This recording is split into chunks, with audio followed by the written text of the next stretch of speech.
Hello दोस्तों, स्वागत है आप सभी का आपके अपने चैनल गुमंत इंस्टीट्यूट में। आज की ये वीडियो 12th क्लास की फिजिक्स की वीडियो है। फिजिक्स में आपका हमने कल लेसन 8 स्टार्ट किया था, विद्युत चुंबकीय तरंग, जिसका भाग 1 यानी कि एक वीडियो अपलोड कर दी है। आज ये लेसन 8 की ये दूसरी वीडियो है। इसमें आज बहुत ही महत्वपूर्ण टॉपिक मैक्सवेल की समीकरण है।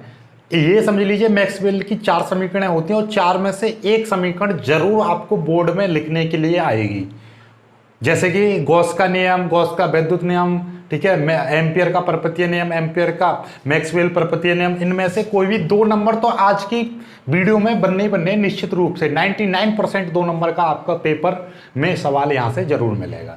साथ में विद्युत चुम्बकीय तरंगों की परिभाषा पढ़ेंगे, विद्युत चुम्बकीय तरंगों के गुण पढ़ेंगे। ठीक है, तो स्टार्ट करते हैं। देखिएगा, हमारी मैक्सवेल की समीकरण है। मैक्सवेल की, जैसे कि हमने पहली वाली वीडियो में बताया था, मैक्सवेल ने क्या किया था, एम्पियर के परपतीय नियम में सुधार किया था। जैसे ही मैक्सवेल ने एम्पियर के परपतीय नियम में सुधार किया, उन्होंने देखा कि एम्पियर का परपतीय नियम पूर्ण नहीं है। उन्होंने गलत नहीं, मतलब गलत नहीं था, मैक्सवेल एम्पियर का परपतीय नियम ठीक था, लेकिन उसमें एक पद छूटा हुआ था। वो मैं आपको फिर से थोड़ा सा एक पुराना मेमोराइज करा दूं। क्या था एम्पियर का परपतीय नियम? क्या था? किसी भी बंद पृष्ठ का रेखीय, बंद पृष्ठ के चुंबकीय क्षेत्र का, बंद पृष्ठ के क्या, बंद लूप के चुंबकीय क्षेत्र का रेखीय समाकलन उस पृष्ठ में बहने वाली धारा का μ0 गुना होता है। यह था एम्पियर का परपतीय नियम। एम्पियर का परपतीय नियम क्या था? एम्पियर का परपतीय नियम यह था आपका, किसी बंद लूप का चुंबकीय क्षेत्र का रेखीय समाकलन उस लूप से गुजरने वाली धारा का μ0 गुना होता है। लेकिन जब यहां पे मैक्सवेल ने इस नियम में, इस नियम को, यानी मैक्सवेल ने एक ऐसी लूप पर लगाया जो कि किसी चालक, ऐसी ये कोई चालक तार है और इस तरह से एक लूप माना था उन्होंने, ये इस तरह से।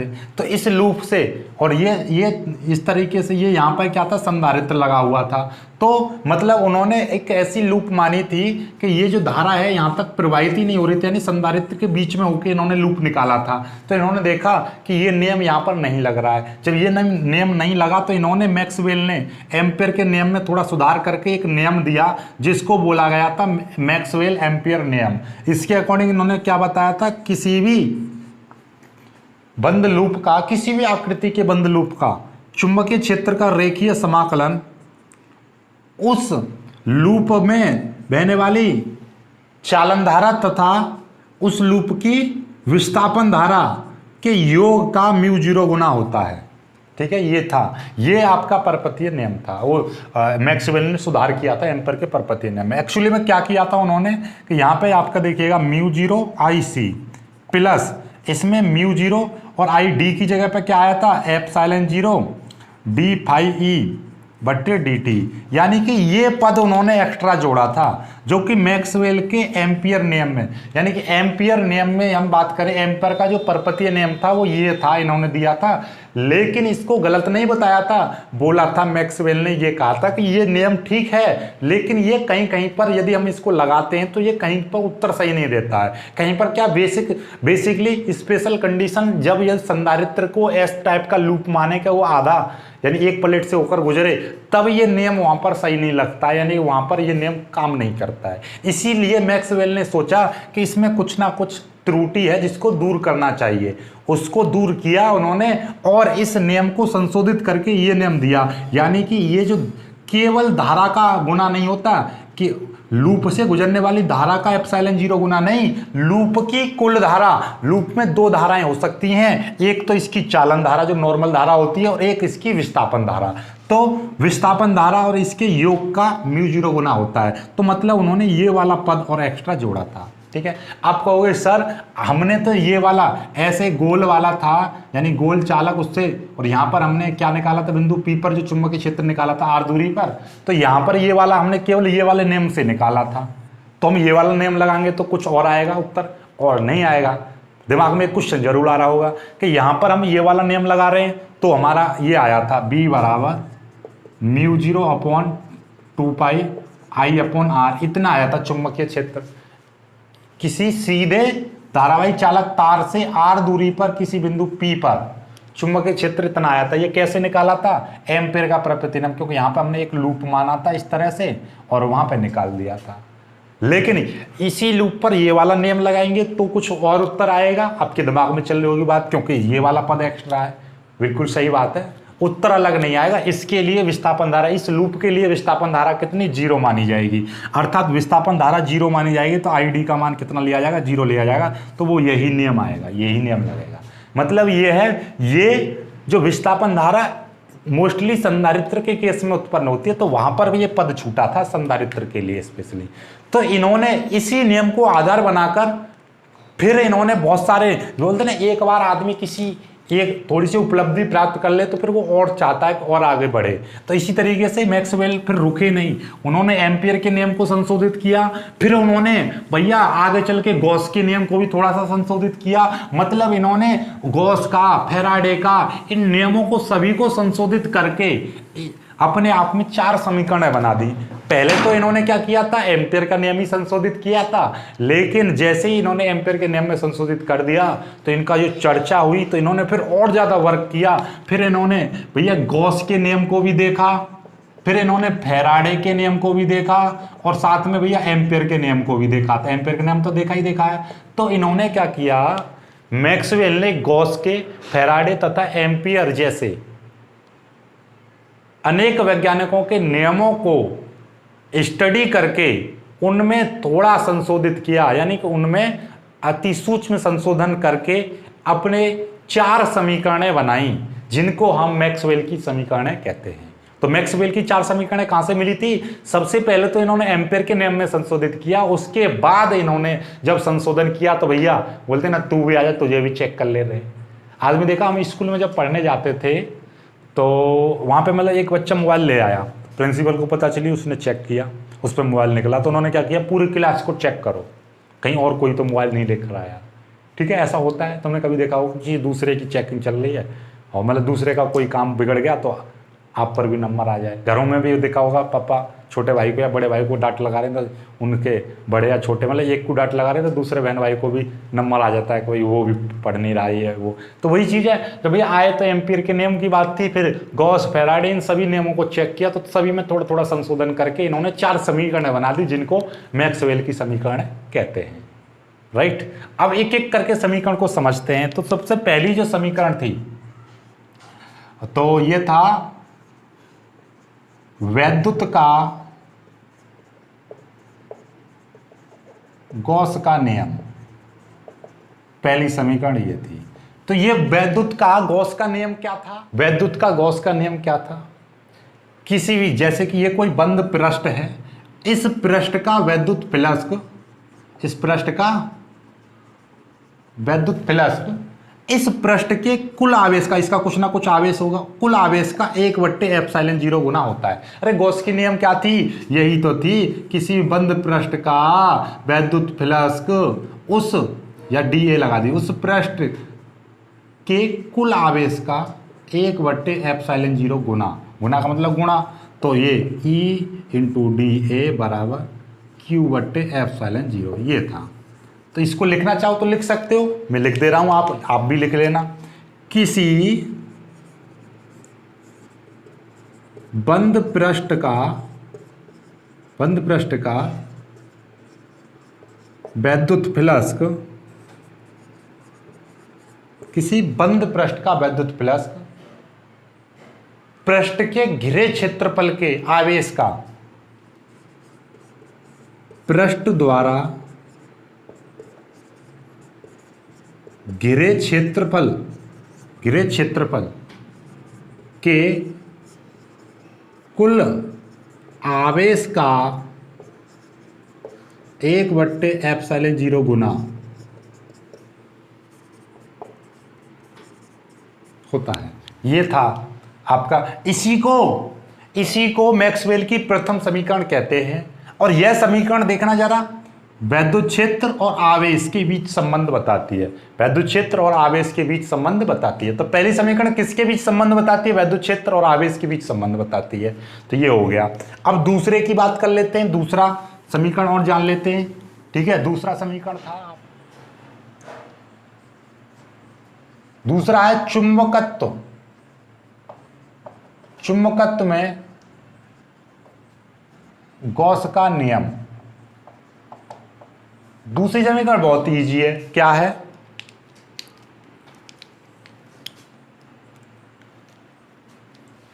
किसी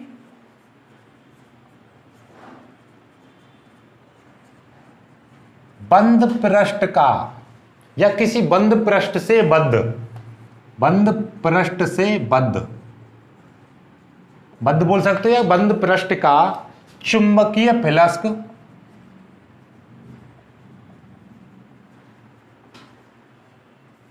फ्लक्स शून्य होता है। शून्य होता है, अर्थात ये, ठीक है, B इंटू डी ए बराबर ये, राइट। तो ये है आपका चुंबकत्व का दूसरा द्वितीय नियम। इससे सिद्ध होता है कि ये मैक्सवेल की द्वितीय समीकरण है। इससे सिद्ध होता है कि किसी भी चुंबकीय ध्रुव का कोई अस्तित्व नहीं होता है। किसी भी चुंबकीय ध्रुव का कोई भी अस्तित्व नहीं होता है। क्यों नहीं होता? क्योंकि उसका भैया चुंबकत्व जो फ्लक्स है, चुंबकीय फ्लक्स है, वो कितना होता है? 0 होता है किसी भी बंद लूप के लिए। तो बंद लूप के लिए, किसी भी बंद लूप के लिए, या किसी भी बंद पृष्ठ से बद्ध, या किसी भी कोई भी पृष्ठ है इस तरीके से क्लोज पृष्ठ है, तो उसका जो चुंबकीय फ्लक्स है वो कितना होगा? 0 होगा, राइट। तो ये चीज है, देखिएगा ये समझ में आ गया, दोनों समझ में आ गए आपके, ठीक है। तो ये देखिएगा, ये चुंबकीय फ्लक्स 0, सॉरी यहाँ पे आप वेक्टर भी लगा सकते हो, वेक्टर ही लगाना है आपको, ये भी वेक्टर लगा देना, ठीक है। अब तीसरा देखिएगा, तीसरा मैं यहाँ से लिखना प्रारंभ करता हूँ। तीसरा है वैद्युत चुंबकीय प्रेरण का फैराडे का नियम। ये क्या था? इसमें इन्होंने बोला था किसी बंद परिपथ में प्रेरित विद्युत वाहक बल, किसी बंद परिपथ में प्रेरित विद्युत वाहक बल परिपथ के चुंबकीय फ्लक्स, परिपथ के चुंबकीय फ्लक्स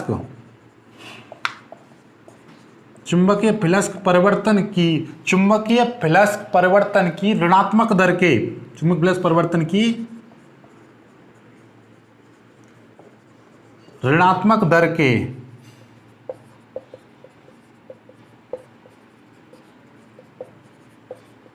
बराबर होता है। ये इन्होंने बोला था, किसी बंद पृष्ठ में या बंद परिपथ में प्रेरित विद्युत वाहक बल, किसी बंद परिपथ में या क्लोज सर्किट में प्रेरित विद्युत वाहक बल, किसी भी बंद परिपथ में जो प्रेरित विद्युत वाहक बल उत्पन्न होगा वो परिपथ के चुंबकीय फ्लक्स परिवर्तन की ऋणात्मक दर, ध्यान समझिए, ऋणात्मक दर के बराबर होता है।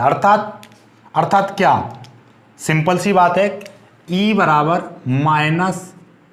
माइनस डी फाई बट्टे डी टी, लेकिन यहाँ पे B लगा दोगे। B का मतलब क्या है? चुंबकीय फ्लक्स परिवर्तन की दर के ऋणात्मक दर के बराबर होता है विद्युत वाहक बल। लेकिन आप जानते हो, वी नो दैट, या आप लिख दोगे परिपथ की सीमा के DL के लिए, यानी DL वेक्टर के लिए क्या हो जाएगा? DL वेक्टर के लिए हो जाएगा आपका E, जो प्रेरित विद्युत वाहक बल है वो कितना होता है? E इंटू DL वेक्टर, ये होता है आपका। तो ये चीज यहां पर रखोगे तो क्या हो जाएगा? E, यहां पे मैं आपको बता दूं, ये हो जाएगा आपका E vector into DL vector बराबर माइनस D∅B बट्टे DT, ये हो जाएगा। समझ में आ गई बात? तो ये चीज है आपका, सिंपल सी बात है। तो ये आ गया, इसी को हम क्या कहते हैं? ये आपका, इसी को मैक्सवेल की तृतीय समीकरण कहते हैं। ये आपका मैक्सवेल की तृतीय समीकरण है। तीनों समीकरणों का स्क्रीनशॉट ले लीजिएगा, फिर अगली समीकरण पर चलते हैं, राइट।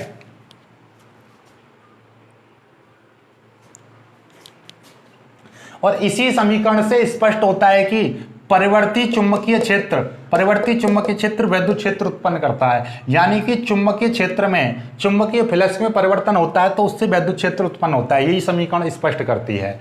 समझ में आ गई बात? तो यही मैक्सवेल की तृतीय समीकरण है और मैक्सवेल की तृतीय समीकरण से स्पष्ट होता है कि चुंबकीय क्षेत्र में परिवर्तन करने से वैद्युत क्षेत्र उत्पन्न होता है, अर्थात परिवर्ती चुंबकीय क्षेत्र वैद्युत क्षेत्र जनरेट करता है। राइट, तो ये हो गया आपका। आगे बढ़ते हैं अगले उसका, देखिएगा। अब आ जाते हैं अपने चौथी समीकरण पर। मैक्सवेल की चौथी समीकरण है एम्पियर मैक्सवेल परपतीय नियम। अभी समझाया था शुरुआत में, वही चीज है। क्या था कि एम्पियर के जो परपतीय नियम में मैक्सवेल ने क्या संशोधन किया था कि मैक्सवेल ने बताया था कि किसी भी बंद परिपथ, लिख देंगे, किसी बंद परिपथ या लूप, बंद परिपथ या लूप, या लिख दो किसी भी आकृति के लूप। ठीक है, आप ऐसा लिख सकते हो या आप यहां पे लिख सकते हो किसी भी आकृति के बंद लूप, बंद लूप के बंद लूप के चुंबकीय क्षेत्र का रेखीय समाकलन, बंद लूप के चुंबकीय क्षेत्र का रेखीय समाकलन उस लूप में, उस लूप की कुल धारा, कुल धारा, अर्थात कुल धारा का मतलब क्या बताया था? अभी बताया था चालन धारा तथा विस्थापन धारा, विस्थापन धारा के योग, रेखीय समाकलन उस लूप की कुल धारा अर्थात चालन धारा तथा विस्थापन धारा के योग का μ0 गुना होता है। इसी को हम मैक्सवेल एम्पियर परपतीय नियम कहते हैं। और इसी समीकरण को, समीकरण कौन सी है? समीकरण देखिएगा, किसी भी बंद लूप यानी बंद लूप का चुंबकीय क्षेत्र का रेखीय समाकलन उसमें बहने वाली चालन धारा यानी कि आईसी और विस्थापन धारा यानी कि डिस्प्लेसमेंट करंट का μ0 गुना होता है। ठीक है, जब इसकी मल्टीप्लाई कर देंगे तो क्या हो जाएगा? DL वेक्टर बराबर μ0 IC प्लस μ0 ID ये आ जाएगा। और ID का मतलब क्या है? μ0 IC प्लस μ0 एप्सिलॉन 0 और ये हो जाएगा d∅e बट्टे dt ये। ठीक है, ये चीज़ आ जाएगी। और इसी समीकरण, यही समीकरण आपका प्रूफ करती है, यही समीकरण, इसी समीकरण से प्रूफ होता है कि वैद्युत क्षेत्र में परिवर्तन यानी कि परिवर्ती वैद्युत क्षेत्र चुंबकीय क्षेत्र जनरेट करता है। यानी मैक्सवेल की चौथी समीकरण से स्पष्ट होता है, इससे स्पष्ट होता है कि परिवर्ती चुंबकीय, परिवर्ती वैद्युत क्षेत्र, परिवर्ती वैद्युत क्षेत्र चुंबकीय क्षेत्र, चुंबकीय क्षेत्र उत्पन्न करता है, उत्पन्न करता है। और इससे जो तीसरी वाली समीकरण क्या आती? तीसरी वाली समीकरण ये आई थी, ई डी ए वेक्टर बराबर, सॉरी डी एल वेक्टर बराबर क्या आया था? माइनस d∅v बट्टे dt, यही आई थी तीसरी समीकरण। इससे ये प्रूफ होता था, तीसरी से ये स्पष्ट होता है क्या कि परिवर्ती चुंबकीय क्षेत्र वैद्युत क्षेत्र उत्पन्न करता है, वैद्युत क्षेत्र उत्पन्न करता है। ठीक है, इसका हमने एक्सप्लेनेशन हमने इससे पहली वाली वीडियो में बताया था। आज फिर थोड़ा सा मैं तुम्हें थोड़ा सा बता दूं क्या था कि एक्चुअली में पहले एम्पियर का परपतीय नियम ये था, एम्पियर का परपतीय नियम ये था, DL वेक्टर बराबर μ0 I, यानी कि किसी भी बंद पृष्ठ का किसी भी बंद पृष्ठ का चुंबकीय क्षेत्र का रेखीय समाकलन उस पृष्ठ से होकर गुजरने वाली धारा का म्यू 0 गुना के बराबर होता है। यानी कि बंद पृष्ठ का रेखीय समाकलन उस पृष्ठ से गुजरने वाली धारा का म्यू 0 गुना होता है। यानी बंद पृष्ठ के रेखीय समाकलन किसके बराबर होता है? उस पृष्ठ से गुजरने वाली धारा के म्यू 0 गुने के बराबर होता है, या इसके बराबर आता है। ये वैल्यू इसके बराबर आती है। ये था एम्पियर का नियम।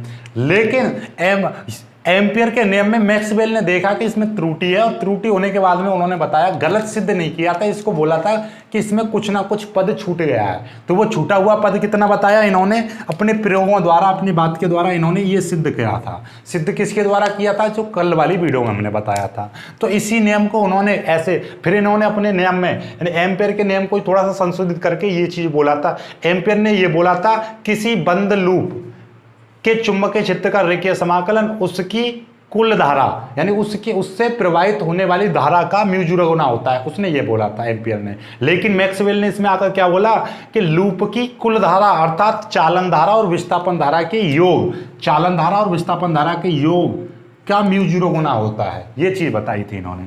और इसी से इस समीकरण से चौथी समीकरण से स्पष्ट होता है कि ये देखिएगा इसमें डी फाई ई आ रहा है, यानी कि परिवर्ती वैद्युत क्षेत्र अर्थात वैद्युत फ्लक्स में परिवर्तन से चुंबकीय क्षेत्र उत्पन्न हो जाता है। और तीसरी समीकरण क्या बताती है? तीसरी समीकरण बताती है कि परिवर्ती चुंबकीय क्षेत्र वैद्युत क्षेत्र उत्पन्न करते हैं। तो आई होप कि आपको ये चारों के चारों समीकरण समझ में आ गए होंगे। अब आपका सिंपल सा क्या चीज बचती है? अब आपका बचती है केवल और केवल आपके वैद्युत चुंबकीय तरंगों की परिभाषा, वैद्युत चुंबकीय तरंगों के गुण, और फिर उसके बाद में बचते हैं आपके वैद्युत चुंबकीय स्पेक्ट्रम। वैद्युत चुंबकीय स्पेक्ट्रम में आपकी 7 प्रकार की किरणें पढ़ोगे आप। क्या उसमें पढ़ी जाएंगे? आपकी दृश्य किरणें, रेडियो किरणें, गामा किरणें, एक्स किरणें, अवरक्त किरणें, परावैंगनी किरणें। तो ये 7 किरणें हैं। इनका उसमें पढ़ेंगे हम कि ये कॉम्पिटिटिव एग्जाम IIT नीट के लिए बहुत ज़्यादा यूजफुल है। और आपका एनडीए और एयरफोर्स में यहाँ से एक प्रश्न बनता है कि ये तरंगों की तरंग दैर्ध्य के आधार पर इनका जो स्पेक्ट्रम होता है कि भैया परावैंगनिक किरणों की जो आवृत्ति होती है वो कितने परास में रहती है, इनकी आवृत्ति कितनी हो सकती है, कितनी अधिकतम हो सकती है, कितनी कम हो सकती है, इनकी तरंग दैर्ध्य कितनी अधिकतम हो सकती है, कितनी कम हो सकती है। लाल रंग के प्रकाश की तरंग दैर्ध्य पीले रंग के प्रकाश की तरंग दैर्ध्य से कम होती है, ज़्यादा होती है। इस तरह से इसके बारे में सारा कुछ डिस्कस करेंगे अगली वाली वीडियो में। इस वीडियो में इतना ही, क्योंकि अभी नेटवर्क प्रॉब्लम 2-4 दिनों में सॉल्व हो जाएगी। मैंने आपका राउटर वगैरह मंगा लिया है, वायरलेस राउटर, फिर उसके बाद में नेट की कोई दिक्कत नहीं रहेगी। ये मेरी कल्पना है। देखो वायरलेस चल जाए, यहाँ पे काम करेगा तो ये समझ लिया आपकी मौज बन जाएंगी। पूरे दिन पढ़ाया करेंगे, 1-1 घंटा का गैप लेके कम से कम 4 या 5 क्लास लाइव किया करेंगे। जितना भी इतना नुकसान हो रहा है वो सारा ठीक हो जाएगा। इसीलिए आप टेंशन ना लो, और छोटे छोटे वीडियो है ये, तो इसी से काम चलाइएगा। तो अगली वाली वीडियो में पूरा चैप्टर खत्म हो जाएगा। पहले मैं सोच रहा था 1 वीडियो में चैप्टर को खत्म करूंगा, फिर कल सोचा कि 2 वीडियो में कर दूंगा, लेकिन आज सोच रहा हूँ 3 वीडियो में खत्म हो जाएगा। यानी कि कल वाली वीडियो में डेफिनेटली खत्म हो जाएगा। केवल आपके 2 टॉपिक बच रहे हैं, वैद्युत चुंबकीय तरंगों की परिभाषा जो कि 1 मिनट में हो जाएगी, फिर उसके बाद में आपका देन वैद्युत चुंबकीय स्पेक्ट्रम, जिसको समझेंगे। क्योंकि जो टीचर्स लोग क्या करते हैं, उस चीज़ को छुड़वा देते हैं, लेकिन यहाँ पर मैं छुड़वाऊंगा नहीं। उसमें देखोगे आप कि वो बहुत ही यूजफुल जानकारी है, बहुत यूजफुल जानकारी है। तो अगली वाली वीडियो में आपको समझ में आएगा।